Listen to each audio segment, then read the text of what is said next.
So update on my consult that I just had the other day.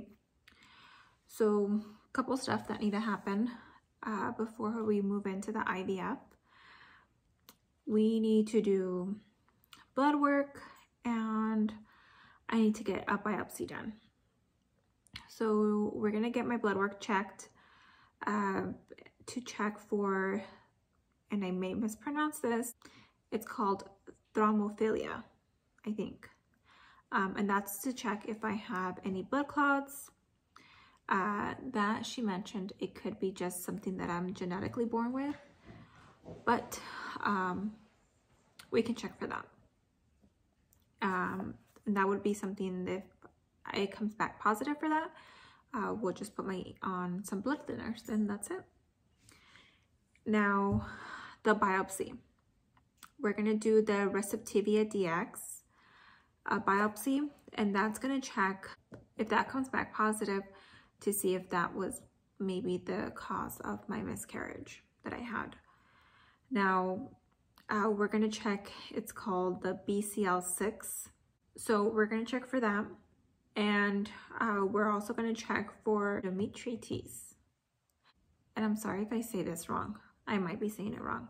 But now this one is an infection. And that could be easily treated with antibiotics for about 2 weeks, and then we can go ahead and move forward with the IVF. Now, if I come back positive for the BCL6, which is what's also going to be checked in the biopsy, that will be a little bit more lengthier to get started into IVF, because I believe if I come back positive for that, then I will have to get put on medication for about 2 months. And the way that she explained that I understood was it would be like if I am going through menopause for about 2 months, and then we would go back and check it again to make sure that I'm good before we move on to IVF. So I did ask her, out of all 3 that we're checking, the blood work and the biopsy,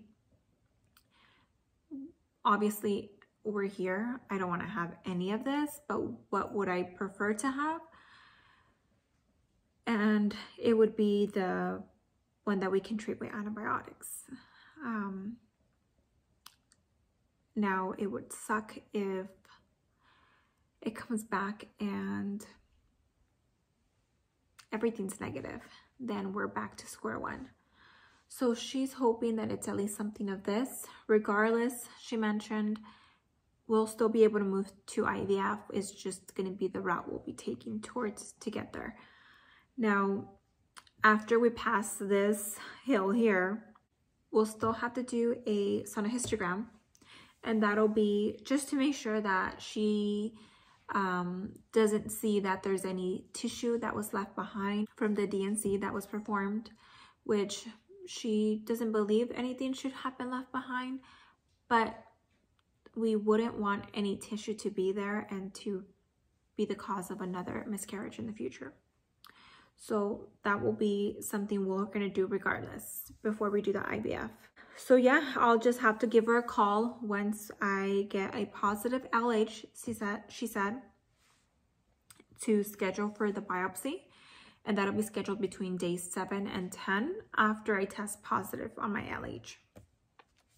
So the good thing is I have been testing. I haven't received a positive yet. So I'll just keep testing, and then when I receive it, I will go and see her. Well, I'll call the office to make that appointment. And for now, the only thing that I can do is keep testing and go get my blood work done, so that she'll have my results hopefully by the time that I get my biopsy, and she'll let me know whether that came back positive for the thrombophilia or it came back negative, and we'll just have to wait for the labs from the biopsy. That was a quick update. We'll see where we're at in a couple of weeks. I think that if all comes back negative, I mean, I don't know what else she's gonna want to test for, But I think at this point, we kind of just want to move forward with the IVF and see what happens. I don't want to keep delaying this on doing so much more tests. But again, I know she wants to prevent anything from happening that we don't want to happen.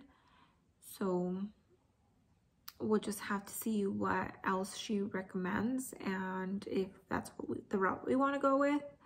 Because at the end of the day, it's something that we will decide, and we'll make the last call on whether we want to continue testing or we want to just move forward with IVF. We'll see what happens next when we get results.